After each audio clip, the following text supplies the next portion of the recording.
ಯಾವ ಮಸೂತಿ ಗ್ರಾಮವನ್ನ ವರ್ಣಿಸ್ತಾರೆ. ಪುರಾಣ ಪರಂಪರೆಯ ಪದ್ಧತಿ ಅದು. ಮಹಾತ್ಮರು ಹುಟ್ಟಿರ್ತಕ್ಕಂಥ ಊರು ಯಾವುದಪ್ಪ? ನೀವೆಲ್ಲ ಮಹಾಸತಿ ಅನಸೂಯಾಳ ಕಥೆ ಕೇಳಿರಿ.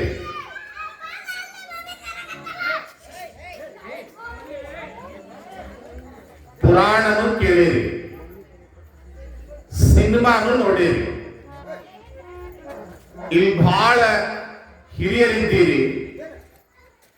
ಈ ಮಹಾಸತಿ ಅನಸೂಯಾಳ ತವರು ಮನಿ ಯಾವ್ದಂದ್ರ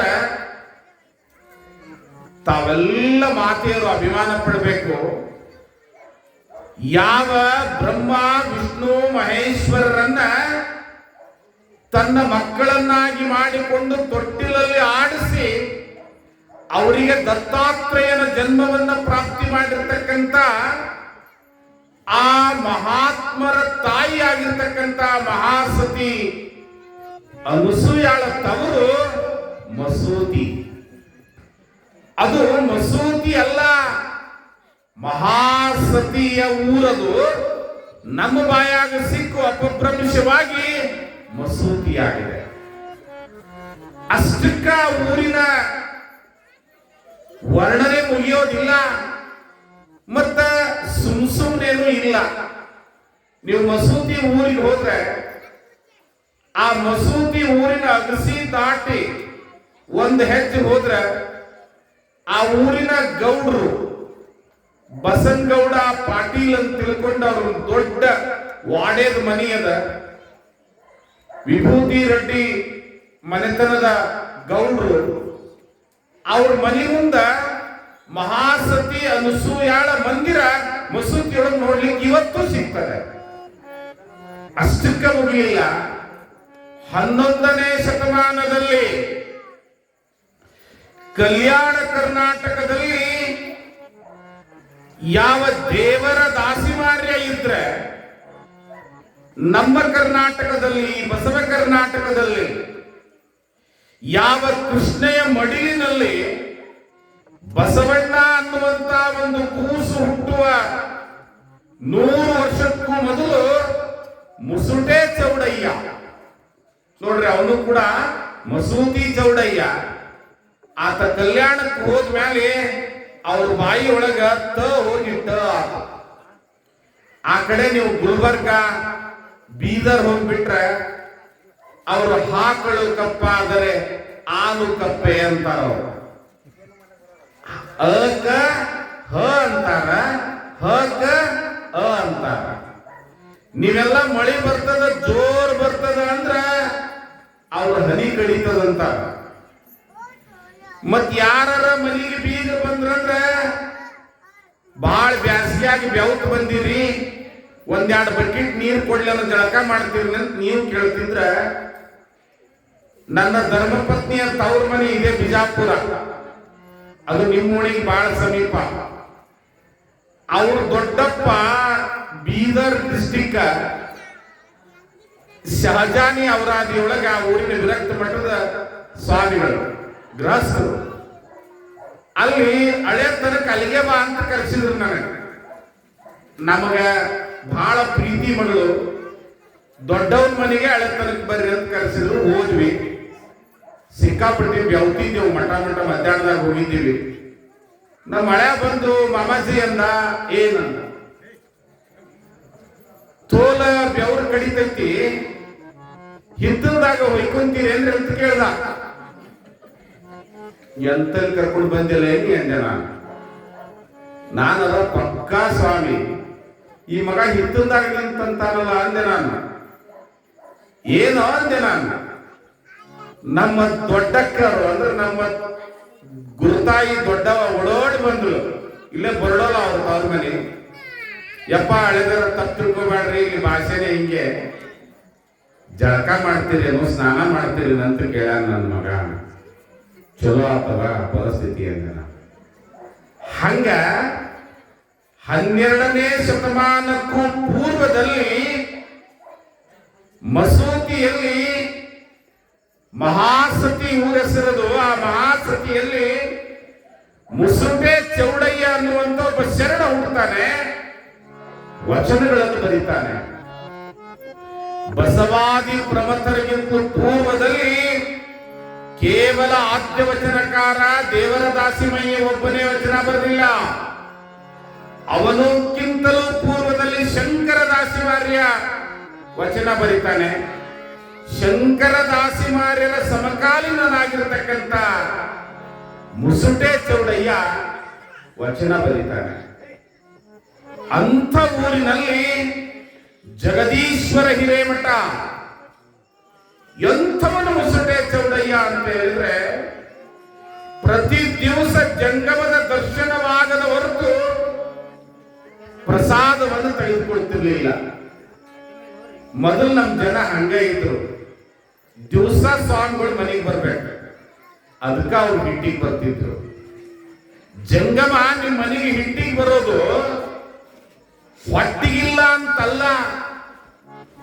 ಯಾರಾದ್ರೂ ಪರಸ್ಥಳದವ್ರು ಬಂದ್ರೆ ಅವಾಗ ಖಾನಾವಳಿ ಇದ್ದಿದ್ದಿಲ್ಲ, ಹೋಟೆಲ್ ಇದ್ದಿದ್ದಿಲ್ಲ, ಮಠಮಾನ್ಯಗಳಲ್ಲಿಯೇ ಅತಿಥಿ ಸಂಸ್ಕಾರ ನಡೀತಾ ಇತ್ತು. ತಿಳ್ಕೊಂಡು ತಂದು ಕರ್ಕೊಂಡು ಬಿಡುವಂತ ಸಂಸ್ಕೃತಿಯೇ ಹಿರೇಮಠಗಳ ಸಂಸ್ಕೃತಿ. ದಿನಾ ಮನೆಗೆ ಸ್ವಾಮಿಗಳು ಬರ್ತಿದ್ರು. ಮುಂದ ಸ್ವಾಮಾರ್ಕರು ಶುರು ಮಾಡಿದ್ರಿ.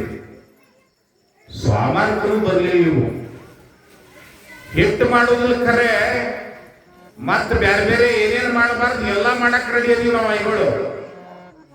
ಆದ್ರೆ ಕಾಯಕದಿಂದ ಬಿಟ್ಟಿದ್ದೀವಿ. ಸಮಾಜದ ಹಿನ್ನಡೆಗೆ ಇದು ಬಹುದೊಡ್ಡ ಕಾರಣ. ಯಾಕೆ ಮನೆಗೆ ಜಂಗಮ ಜೋಳಿಗೆಯನ್ನು ಹಿಡ್ಕೊಂಡು ಜಂಗ ಕಟ್ಟಿಕೊಂಡು ಬೆತ್ತ ಹಿಡ್ಕೊಂಡು ಬರ್ತಾನೆ ಅಂದ್ರೆ, ಯಾವ ಮನೆಯಲ್ಲಿ ಸೂರ್ಯೋದಯಕ್ಕೂ ಮೊದಲು ಎದ್ದಿಲ್ಲ, ಯಾವ ಮನೆಯಲ್ಲಿ ಗ್ವಾದಲಿ ಕಸ ಗುಡಿಸಿಲ್ಲ, ಹೊಸ್ಲ ತೊಳೆದಿಲ್ಲ, ಒಲಿ ಹೊಸಿಲ್ಲ, ಆ ಮನೆ ಮುಂದೆ ಮುಳ್ಳಾಗಿ ಹಾಕೊಂಡ ನಿಂತು ನೀವು ಧರ್ಮವಂತರಾಗುವವರೆಗೆ ನಾನು ಇಳಿಯುವುದಿಲ್ಲ ಅಂತ ಹೇಳಿರ್ತಕ್ಕಂಥ ಗಣಾಚಾರಿಗಳ ಏಕೈಕ ರಾಜ್ಯ ಇಡೀ ಜಗತ್ತಿನಲ್ಲಿ ಯಾವುದಾದ್ರೂ ಇದ್ರೆ ಅದು ನಮ್ಮ ಕನ್ನಡದ ನೆಲ, ಅದು ನಮ್ಮ ಕರ್ನಾಟಕ. ಜಂಗಮದ ಕಾಯಕ ಅದು. ಮುಸುಟೆ ಚೌಡಯ್ಯ ಜಂಗಮದ ದರ್ಶನವಾಗದ ಹೊರತು ಸ್ನಾನ ಪೂಜಾದಿಗಳನ್ನೇ ಮಾಡ್ತಿರ್ಲಿಲ್ಲ, ಪ್ರಸಾದವನ್ನೇ ತೆಗೆದುಕೊಳ್ತಿರ್ಲಿಲ್ಲ. ಒಂದ್ ದಿವಸ ಮಸೂತಿಯೊಳಗ ಒಬ್ಬ ಜಂಗಮ ಮೂರ್ತಿ ಲಿಂಗೈಕ್ಯನಾಗಿದ್ದ. ಏನದು ಲಿಂಗೈಕ್ಯನಾಗುವುದು ಅಂದ್ರೆ, ಎದ ಮೇಲೆ ಲಿಂಗವಿರುವಾಗ ಪ್ರಾಣ ಹೋದ್ರ ಲಿಂಗೈಕ್ಯವಾದಂಗ. ಗುರುಕೊಟ್ಟ ಲಿಂಗವನ್ನ ಗೂಟಕ್ಕೆ ಹಾಕಿದ್ರ ಸಾಕ್ಷಾತ್ ಭಗವಂತನಿಗೆ ಪ್ರಾಣ ಹರಣ ಮಾಡಿರ್ತಕ್ಕಂಥ, ನಿಮ್ಮ ಭಾಷೆಯಲ್ಲಿ ಭಗವಂತನ ಊರ್ಲ್ ಹಾಕಿರ್ತಕ್ಕಂಥ ಮಹಾಪಾಪಕ್ಕೆ ಗುರಿ ಆಗ್ತೀವಿ ನಾವು, ದೋಷಕ್ಕೆ ಗುರಿ ಆಗ್ತೀವಿ. ಅದಕ್ಕ ಲಿಂಗವಿರುವ ಸ್ಥಾನ ಎದಿ ಮ್ಯಾಲಿ, ಬಗ್ಲಾಗಲ್ಲ, ಹೊಂಕಳದಾಗೂ ಅಲ್ಲ.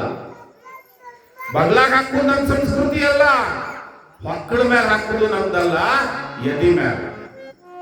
BSc ಕೆಮಿಸ್ಟ್ರಿ, MA ಎಕನಾಮಿಕ್ಸ್ ಯೂನಿವರ್ಸಿಟಿಗಳಲ್ಲಿ ಹೋದಾಗಲೂ ಕೂಡ ಈ ಲಿಂಗ ಎದಿ ಬಿಟ್ಟು ಕೆಳಗೆ ಬರಲಿಲ್ಲ. ಆಟ ಪಾಠಗಳಲ್ಲಿ ಮುಂಚೂಣಿ, ಅಂಕಗಳನ್ನು ಪಡೆಯುವಲ್ಲಿಯೂ ಮುಂಚೂಣಿ, ಬದುಕಿನಲ್ಲಿಯೂ ಮುಂಚೂಣಿ ಇದ್ದಾಗಲೂ ಕೂಡ ಕಬಡ್ಡಿ ಆಡಾಗೂ ನನಗೆ ಈ ಲಿಂಗ ಆಡ್ತಾರಾಗ್ಲಿಲ್ಲ. ಅದು ದುರ್ದೈವ, ಇವತ್ತು ಲಿಂಗಾಯತರಿಗೆ ಲಿಂಗ ಮರೆಯಾಗಿ ಹೋಗ್ತಾ ಇದೆಯಲ್ಲ, ತುಂಬಾ ವಿಷಾದನೀಯವಾಗಿರ್ತಕ್ಕಂಥ ಸಂಗತಿ. ಜಂಗಮ ಲಿಂಗೈಕ್ಯನಾಗಿದ್ದ. ಮುಸುಟೆ ಚೌಡಯ್ಯ ಬಂದು ಆತನನ್ನು ಹೊತ್ತುಕೊಂಡು ಹೊಂಟಿರ್ತಕ್ಕಂಥ ವಿಮಾನದ ಎದುರಿಗೆ ನಿಂತು, ಪುಣ್ಯಾತ್ಮ, ನಿನ್ನ ದರ್ಶನವಾಗದ ಹೊರತು ಈ ಉದರಕ್ಕೆ ಪ್ರಸಾದವಿಲ್ಲ, ನೀ ಹೊಂಟಿಯಲ್ಲ ಹೆಂಗ ಅಂದ. ನೀ ಹೊಂಟಿಯಲ್ಲ ಹೆಂಗ ಅಂದ. ಮರಣ ಹೋಗಿ 7-8 ತಾಸು ಆಗಿರ್ತಕ್ಕಂಥ ಜಂಗಮ ಮೂರ್ತಿ, ವಿಮಾನದಲ್ಲಿ ಅಂತಿಮ ಯಾತ್ರೆಗೆ ಹೊರಟಿರ್ತಕ್ಕಂಥ ಜಂಗಮ ಮೂರ್ತಿ ಆ ವಿಮಾನದಿಂದ ಟಣ್ಣಂತ ಕೆಳಗೆ ಜಿಗಿತಾನೆ. ಹೊತ್ಕೊಂಡಿರ್ತಕ್ಕಂಥ ಮಂದಿ ಮುತ್ಯ ದೆವ್ವಾದಂತೂ ಓಡಿ ಹೋಗ್ತಾರೆ. ಮುಸುಟೆ ಚೌಡಯ್ಯ ತಕ್ಕಿ ಹಾಕೊಂತಾನೆ, ಜಂಗಮನಿಗೆ ಮರಣವಿಲ್ಲ ಅಂತ ಹೇಳಿ ಸತ್ತಿರ್ತಕ್ಕಂತ ಜಂಗಮನನ್ನ, ಮೃತವಾಗಿರ್ತಕ್ಕಂತ ಜಂಗಮ ಮೂರ್ತಿಯನ್ನ ಬದುಕಿಸಿರ್ತಕ್ಕಂತ ಪರಮ ಪಾವನ ಕ್ಷೇತ್ರ ಯಾವುದು ಅಂದ್ರೆ ಸಂಗನ ಬಸವ ಶಿವಯೋಗಿಗಳು ಜನ್ಮ ತಾಳಿರ್ತಕ್ಕಂತ ಮಹಾಸತಿ, ಅಲ್ಲಲ್ಲ ಈಗಿನ ಮಸೂತಿ. ಎಂಥ ಪವಾಡ ಪುರುಷ ಮುಸುಟೆ ಚೌಡಯ್ಯ. ಆ ಊರೊಳಗೊಂದು ಬಸವ ಆಲದ ಮರ ಅಂತಿತ್ತು. ಏನದು ಆಲದ ಮರದ ಹೆಸರ? ಬಸವ ಆಲದ ಮರ. ಹುಕುಮನಾಳ ಎಲ್ಲ ದೈವಕ್ಕೆ ನಾವು 3 ಜನ ನಿಮ್ಮನ್ನ ಅತ್ಯಂತ ಸ್ಮರಿಸ್ತೀವಿ. ಯಾಕಂತ ಹೇಳಿದ್ರೆ ನಮಗೆ ಇಳ್ಕೊಳಕ್ ಕೊಟ್ಟಿರ್ತಕ್ಕಂಥ ಸ್ಥಾನ ಎಂತದು ಅಂತ ಹೇಳಿದ್ರೆ ಮಹಾತಾಯಿ ಜಗದೀಶ್ವರಿ ಗ್ರಾಮ ದೇವತೆಯ ದೇವಸ್ಥಾನದ ಪಕ್ಕದಲ್ಲಿ, ಮತ್ತೆ ನಾವು ವಾಸ ಮಾಡ್ತಕ್ಕಂಥ ಕೋಣೆಗೆ ಎದುರಿಗೆ ಆಲದ ಮರ ಇದೆ. ಬೋಧಿ ವೃಕ್ಷ ರಾಜ ಆಲದ ಮರ ಯೋಗ್ಯವಾಗಿರ್ತಕ್ಕಂಥ ಮಹಾತಾಯಿಯ ಆವಾಸ ಸ್ಥಾನದೊಳಗೆ ನಮಗೊಂದು 8-10 ದಿವಸ ನೀವು ಕೊಟ್ಟಿರಲ್ಲ. ನಿಮ್ಮ ಉಪಕಾರವನ್ನ ಜೀವನದೊಳಗೆ ಎಂದಿಗೂ ಮರೆಯೋದಿಲ್ಲ ಈ ಜಂಗಮದ ಹೃದಯ. ಪುಣ್ಯಾತ್ಮರೇ, ನೀವು ತುಂಬಾ ಉಪಕೃತರು. ಆ ಊರಿನೊಳಗೆ ಒಂದು ಆಲದ ಮರ. ಆ ಆಲದ ಮರದ ಹೆಸರು ಬಸವ ಆಲದ ಮರ. ಯಾಕೆ ಅಂದ್ರೆ ಆ ಊರಿನೊಳಗೆ 2 ಚೆನ್ನಾಗಿ ಮೈದಿರ್ತಕ್ಕಂಥ ದೇವರಿಗೆ ಬಿಟ್ಟಿರ್ತಕ್ಕಂಥ ಗೂಳಿಗಳು. ನಮ್ಮಲ್ಲಿ ಪದ್ಧತಿ ಇತ್ತು, ದೇವಸ್ಥಾನಗಳಿಗೆ ನಂದಿಯನ್ನ ದೇವರಾಗಿ ಬಿಡ್ತಿದ್ದೀವಿ. ಯಾರ ಹೊಲದಾಗ ಪಾದ ಹಾಕ್ತಂದ್ರೆ ನಮ್ಮ ಹೊಲ ಈ ವರ್ಷ ದುಪ್ಪಟ್ಟು ಬೆಳೀತದ ಅಂತ. ಈಗೆಲ್ಲ ತಂತಿ ಬೇಲಿ ಹಾಕಿವಿ. ಬೇಲಿ ಅಂದ್ರೆ ಎತ್ತಿ ಒಳಗೆ ಬಂದ್ರೆ ಯೂರಿಯಾ ಗೊಬ್ಬರ ತಿನ್ನಿಸಿ ಕೊಲ್ಲುವಂತ ಗೋಹತ್ಯ ಮಹಾಪಾಪಿಗಳು ನಾವಾದ ಕಾರಣಕ್ಕೆ ಮಳೆ ಬರಲು ಬೆಳೆ ಬರಲು ಹುಟ್ಟು ಜಾಗದಾಗ ಮಕ್ಕಳು ಹುಟ್ಟೋದು ಎಲ್ಲ ಡೊಕ್ಕ್ಯಾಗ ಹುಟ್ಟಾಕತ್ತಾವ. ಮಗು ಹುಟ್ಟಾಕತ್ತಂದ್ರೆ ಒಬ್ಬ ಡಾಕ್ಟರ್ ಶ್ರೀಮಂತ ಆಗ್ತಾನ, ಒಬ್ಬ ರೈತ ಬಡವ ಆಗ್ತಾನ. ಅಂತ ಪ್ರಸಂಗಕ್ಕೆ ನಾವು ಬಂದೀವಿ. ಪುಣ್ಯಾತ್ಮರೇ, ಆ 2 ಗೂಳಿಗಳು ಕಾದು ಬಿದ್ದು ಆ ಗಿಡಕ್ಕೆ ಡಿಕ್ಕಿ ಹೊಡೆದಿದ್ದು, ಅಲ್ಲೇ 2 ಲಿಂಗೈಕ್ಯ ಆಗಿತ್ತು. ಗೂಳಿ ಲಿಂಗೈಕ್ಯ ಆಗ್ತಿತ್ತು. ನಮ್ಮಲ್ಲಿ ದೇವರಿಗೆ ಬಿಟ್ಟಿರ್ತಕ್ಕಂಥ ಗೂಳಿ ಕೊರಳೊಳಗ ಗಂಟೆ ಕಟ್ಟುವುದಲ್ಲ, ಗುಮರಿ ಅಂತ ಬಂದುವಲ್ಲ. ಆ ಗುಮರಿ ಇನ್ನೇನು ಅಲ್ಲ, ದನದ ಕೊರಳಿನಲ್ಲಿಯೂ ಕೂಡ ಲಿಂಗ ಕಟ್ಟುವಂತ ಕಟ್ಟ ಲಿಂಗಾಯತರು ಈ ಭೂಮಿ ಮೇಲಿದ್ರು. ಎಲ್ಲಿ ಹೋದಿವಿ ನಾವು? ಯಾರ ಬಲ್ಲಿ ಕಳ್ಕೊಂಡಿವಿ? ಸೌದತ್ತಿ ಎಲ್ಲವ್ವ ತಲಿಬೋಳ್ಸಿ ಭಂಡಾರ ಹಚ್ಚಿ ಬೇವಿನ ತಪ್ಪಲ ತಗೊಂಡು ನೆತ್ತಿ ಹೊಡೆದ್ರು ನಾವು ಇನ್ನೂ ಲಿಂಗಾಯತರಾಗ್ತಾ ಇಲ್ಲ. ತಿರುಪತಿ ತಿಮ್ಮಪ್ಪ ತಲೆಯಾಗ ರಕ್ತ ಬರಂಗ ಬೋಳಿಸಿ 7 ಬೆಟ್ಟಗಳನ್ನು ಹಬ್ಬಿಸಿದ್ರು ಕೂಡ ನಾವು ಮಲ್ಲಯ್ಯನಲ್ಲಿ ಬಂದು ಮಲ್ಲಯ್ಯನ ಮಕ್ಕಳು ಲಿಂಗಾಯತರಾಗ್ಲಿಕ್ಕೆ ತಯಾರಿಲ್ಲ, ಎದ್ಮ್ಯಾಗ ಲಿಂಗ ಕಟ್ಕೊಳ್ಳಿಕ್ಕೆ ತಯಾರಿಲ್ಲ. ಇನ್ನೆಂತು ಈ ಲಿಂಗಾಯತರ ಧರ್ಮದ ಉಳಿವು ಇನ್ನೆಂತು? ಮೊದಲಿಂದ ಕಡೆತನಕ ಬಂದೀನಿ ಹಿಂಗ, ಮಾನವನಾಗಿ ಹಿಂಗ